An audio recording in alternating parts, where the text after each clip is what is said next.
ஒரு பெரிய நீங்கள் சொன்ன மாதிரி அமரனுடைய வசூல் வெற்றி என்னன்னு தெரியும்.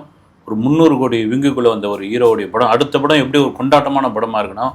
ஒருவேளை இப்போல்லாம் இந்த ஓவர் ஐப்பு கொடுத்து இந்த படத்தை ஒரு மாதிரியா பண்ணிடுறாங்க அப்படின்னு அது ஒன்றும் கிடையாது. உங்களுக்கு இன்றைக்கி படம் எடுப்பது சுலபம், அதை கொண்டு போய் சேர்க்கறது தான் பெரிய கஷ்டம் வந்து அப்படின்னு ஏன்னு தெரியல.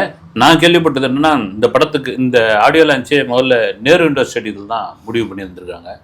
பார்த்தீங்கன்னா கூடுமான வரைக்கும் அந்த பாஸே போய் யாரும் வாங்கிக்கலையாம். இது எங்கேயாவது ஒரு இருக்கையெல்லாம் ரொம்ப காலியாக இருந்தது இதுவாகிடுப்புன்னு நேற்று நடந்த விழாவில் கூட பெரிய கூட்டம்லாம் இல்லைன்னுக்கிறாங்க. இது என்ன காரணம்னு தெரியல. ஒருவேளை அந்த டீமே படம் பேசட்டும், சில சமயம் படத்து மேலே ஒரு ஓவர் கான்ஃபிடென்ட் வந்துடும். மண்ட பிறகு என்ன சொல்லுவாங்க, நம்ம படம் பேசட்டுங்க, என்ன வேணாலும் யார் வேணாலும் பேச மாட்டேன். அது சிவகார்த்திகேயன் படத்துக்கு வராது.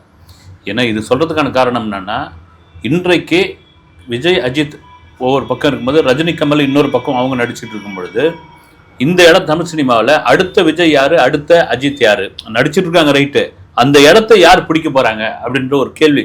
தனுஷா, சிம்புவா, அவரா, இவரா, ஜெயம் ரவி அப்படின் பொழுது சிவகார்த்திகேயனுடைய பேர் அங்கங்கே எடுத்துன்னு வந்து வைக்கிறாங்க. சிவகார்த்திகேயன் சில இடத்துல சொல்லியிருந்தாரு, நேற்று ஆடியோ லான்ச்சுக்குள்ளே பேசியிருந்தாரு, கூட அப்புறம் நம்ம பேசுவோம்.